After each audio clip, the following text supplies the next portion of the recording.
Oh, hi, welcome back to another Work in Progress Wednesday with me, your host, Nancy Lantis. This is a very special edition of Work in Progress. I'm going to have some wonderful guests on talking to you about directing and their experiences, their challenges, their steamy behind-the-scenes gossip. Ooh. Seriously, I'm having people phone in to talk about their experiences with directing. And yes, we're going to do the old phone interview because it's still my show and I'm the only one that gets screen time. Ooh, someone's texting me right now. Oh, it's my good friend Brad Pitt. He says, hey, I want screen time. I will get back to him. So I can talk about my process as a director. There are better directors out there. A couple. Everybody can bring something to it from their own point of view, from their own experiences. I come at it from an acting experience. So I will usually have the actors run through the scene a couple of times, kind of do what they feel like doing it, and you see what you keep and see what works. And then you kind of mold it and shape it into something that's going to make sense with the rest of the play. And that's what the director's job, one of the director's jobs, that it's cohesive. What I would call it, you're acting in the same play. The director makes sure that they're all gonna look good together and make pretty pictures. So, long story short, as an actor, I come at directing from an actor point of view. The first one was actually a Greek adaptation that I wrote about Electra. Electra was the daughter of Agamemnon, who was the brother of Menelaus, who was the cuckolded husband of Helen of Troy. Agamemnon sails with his brother to go fight in the Trojan War, but before they can sail, they need a good wind, and they didn't get a good wind, so as you do, he killed his daughter to appease the gods. They got a wind, they went and they sailed and they fought. Well, they kind of pissed off the mother, who took a lover, who once Agamemnon came back, Clytemnestra, the wife, and the lover killed him, which kind of pissed off the remaining sister, Electra. And her brother comes back and kills them. And himself, I think. I set it on a Jerry Springer type talk show set, and I called it Electra, I Hate My Mama and Stepdaddy. Long story short, I thought it would be interesting to get some other directors' point of views, some of their challenges, experiences, and so I've got some questions, so I'm going to have a little phone time with my friends who are directors. Stay tuned. This is Sally Lantis. She is a burgeoning actor, director, writer. You just wrote your own short little play, right, that you and I acted in last week, was it? So tell me, what do you think a director's job is? To tell people what they envision in the show. Okay. And to tell them how to make their dream of the show come true. Okay, and how do they go about making their dream of the show come true? Sometimes you have to be bossy, but you also have to be kind of sensible. Oh. Sensible? Sensible, yeah.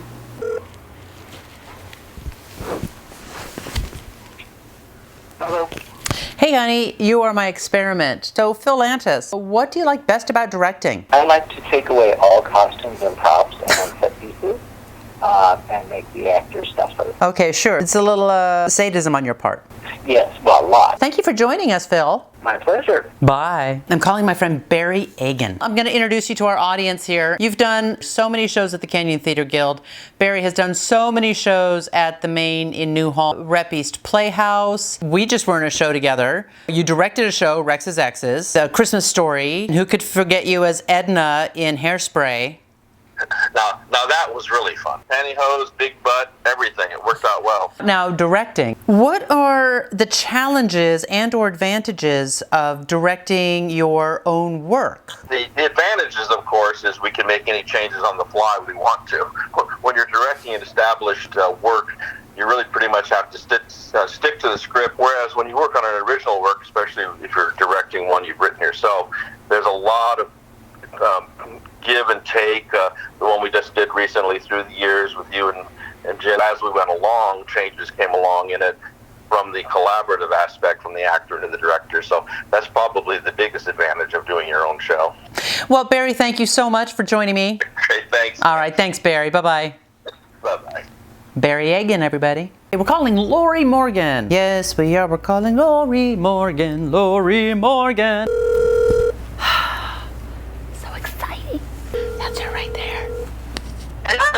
Hi, Lori Morgan. I just want to give a little background on Lori Morgan. She has done too numerous to mention. Canyon Theater Guild Productions. She acted before I met her. A couple of shows with the Olive Branch Theatricals at the Maine, King Arthur.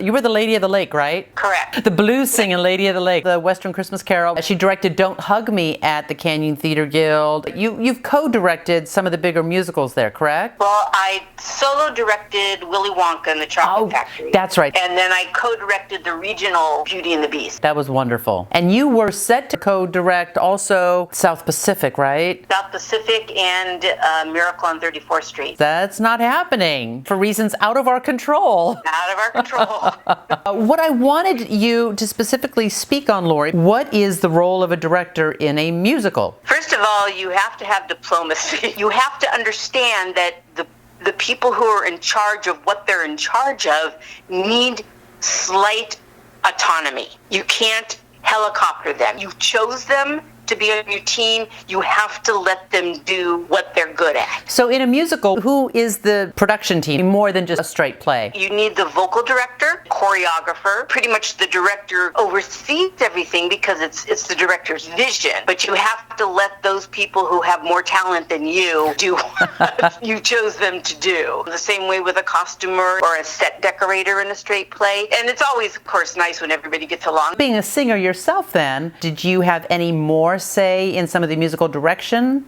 or do you collaborate more on that end? I don't step on their toes, but being a singer, I can tell when something just isn't working the way I want it to. And then you just talk to the vocal director, the music director privately, and you say, the sopranos are getting carried away here. Can we bring them down? Or whatever it is that needs to be done. On the other side of that, being a co-director, how does that work? Do you each take a section, work on the same thing but in a different way? One of you there one night, one of you there the other night? It actually depends on who the co-director is. The only person I've ever co-directed with is Tim Ben. Tim Ben is really good on set design, all the technical and mechanical aspects of the show, which I'm not. He let me pretty much cast the show, work with all the actors and the choreographer, the teams, everybody for several weeks. He came in at the end to kind of make it broader for the big regional stage. Sure, at the Performing Arts Center. Because he's done that before and I hadn't. He's the type of director, when he's co-directing with you,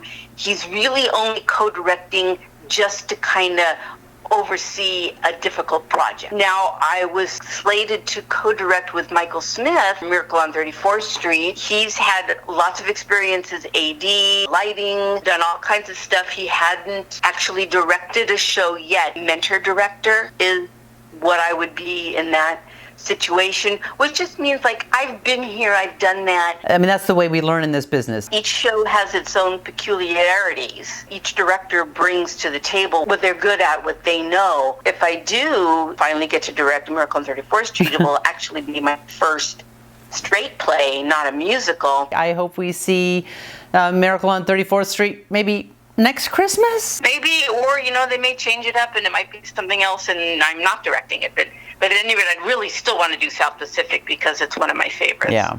Well, I would love to see anything you do, so we'll keep our fingers crossed. All right. Thank you very much. Thank you, Ms. Lori. That was Lori Morgan, ladies and gentlemen. Would you ever direct yourself in a play?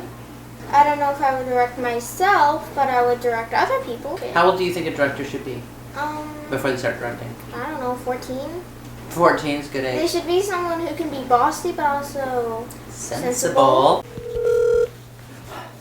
Hello. Hello, Chris Flowers. Hi. So first of all, this is Chris Flowers, co-creator of the Big Sandwich Theater Company, and has done 2 shows here in Santa Clarita, all-inclusive most recently, and before that changed the station, which were hilarious. He and Wade Bradford wrote them and acted in them and directed them, and numerous shows at the Canyon Theater Guild, am I right? Sure. I had the delight of directing him in The Curious Savage. He is a pro, and he's funny, and he knows funny, and he made me look good. You acted before you directed, is that right? Yes, followed pretty much a traditional path. I started in high school, then went to junior college and was part of the theater program there. Went to college, got my BA in theater there, moved to LA, got a commercial like my first year, started doing improv, sketch comedy, and all kinds of things. And I transitioned into writing, and then years later I ended up in our theater community and was able to return to doing live theater at a wonderful theater in Newhall, Santa Clarita. So my guess is you consider yourself an actor who directs. Is that right? Yes, and I think that's pretty common. I think it gives them a lot of insight into what they're doing. But I also feel like as we get older and we're able to do less acting, Bite your tongue. start to do more directing. So that happens too. And you write the Big Sandwich Theater Co., and you really get a joy out of that as well. Yeah, and it's all related. It's just another part of your field. Anyone with any theater background can pretty much touch any part of it in some way and be effective. Yeah, I agree. So my question to you, Chris Flowers, the challenges in directing yourself. You've had to do that a couple of times now. What is that like, and how do you get around that? I am normally against that when at all possible. If I'm in a show that I'm directing and I'm also in it, I try to tap someone to at least watch the scenes that I am in. If you're directing the show, you should have a pretty good knowledge of what your vision is. Hopefully you can fit yourself into that. I had some experience doing VO. There was a lot of times when I had to... Excuse me a minute, Chris Flowers. VO, ladies and gentlemen, is short for voice-over. Right. Continue. There were occasions where I actually had to direct myself in the booth. As long as you had the experience behind you, it's less impaired. I would not recommend directing yourself if you've only done 2 or 3 plays. So let me ask, why you wouldn't want to direct yourself? What's the big deal? Well, you can't see it from the audience's point of view. You're seeing it from your spot on stage. So you can't see when there's blocking issues, sightline issues. You can't give an honest read on your own performance. There are some people who actually will film themselves when they're directing themselves. You can kind of see, oh, I didn't even know that I was doing that. I think this would look better somewhere else. This blocking isn't working. It's really harder to see that when you are in the spot that someone is supposed to be watching. You know, you miss things when you're not watching it, which is why I normally don't recommend directing yourself. Well, and the things that I know that you had to direct yourself in were also things that you had a hand in writing. So that's just another level of knowledge about the material that is helpful, anyway. Mm-hmm. Well, thank you so much, Chris Flowers. You enjoy the rest of your day. Bye. Chris Flowers, ladies and gentlemen. Calling crazy Brad Sergi. There he is. Hello. Hey, Brad Sergi, it's Nancy. Hi, Nancy. Lance. As a very, very tiny introduction, because his credits are longer than Santa's naughty list, which I think he's on. Oh, definitely. Numerous IMDb credits, film, he's written, directed, acted in, theater he has acted in, but theaters he has started and run in New York and Georgia. It's the theater that he's done up here, the Rhett Beach Playhouse, Canyon Theater Guild. Did you start out as a director or an actor? My emphasis was definitely directing, filmmaking in the beginning. I kept getting sidetracked into acting for whatever reason. I find directing a lot more rewarding. To my specific question for you, which is the differences, the similarities, the challenges of film directing as opposed to theater directing.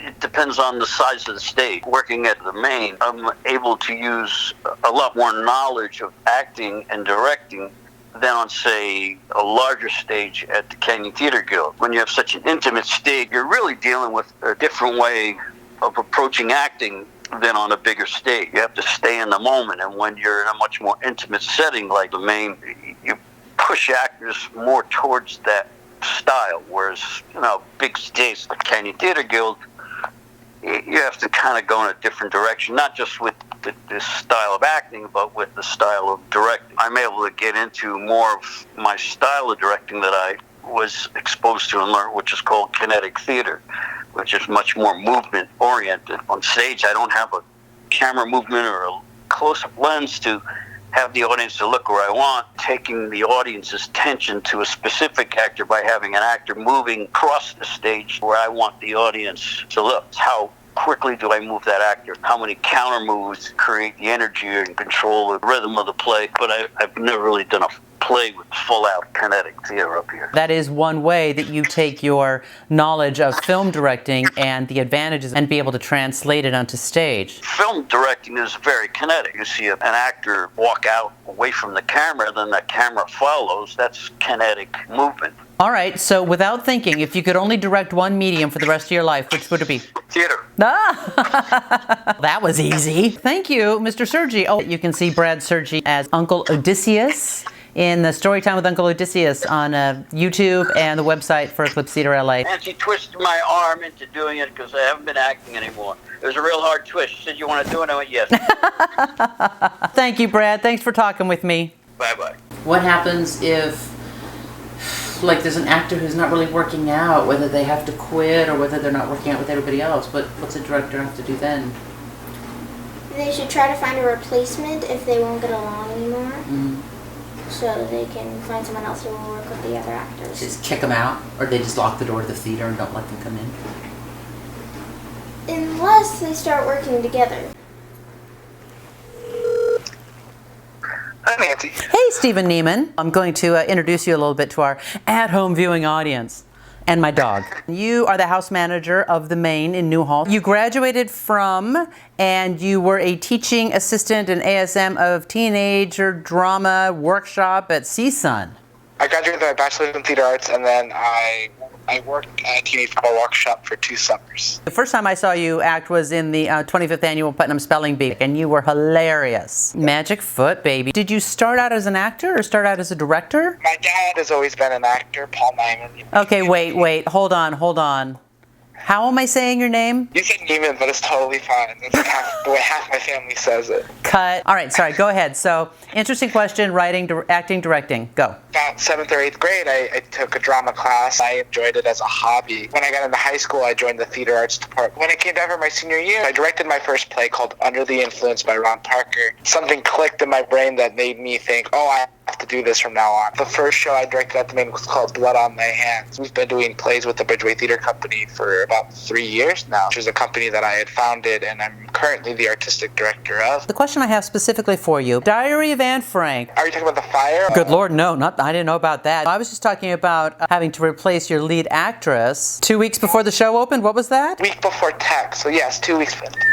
You know, I was really sad that I had to replace the original actor I cast. Now, there was a lot of difficulty, a lot of battling. I'm all down for conversation, but when it gets to the point of not following direction, it felt like somebody else was directing her, and then I was no longer in charge of the project. She would constantly argue in front of the cast, really leave a bad taste, I think, in other actors' mouths during the process. So there was this amazing girl named Maddie Thompson, who's in the Santa Clarita theater community. I brought her in as an understudy. I just wanted to see what the room was like, and the room changed. It was an ultimate experience. As we know, Anne Frank is a very demanding role with a lot of monologues. Yeah. She brought in a positivity that Anne in the play does to the world of them trapped in the attic. She really did encompass what the play was about. And I guess that's another thing as a director, you have to be looking for those happy accidents. This could have been potentially disastrous. You could have pulled your hair out, stayed in your room for a week with the shades drawn, but you went with it and it turned out to be what should have probably been in the first place.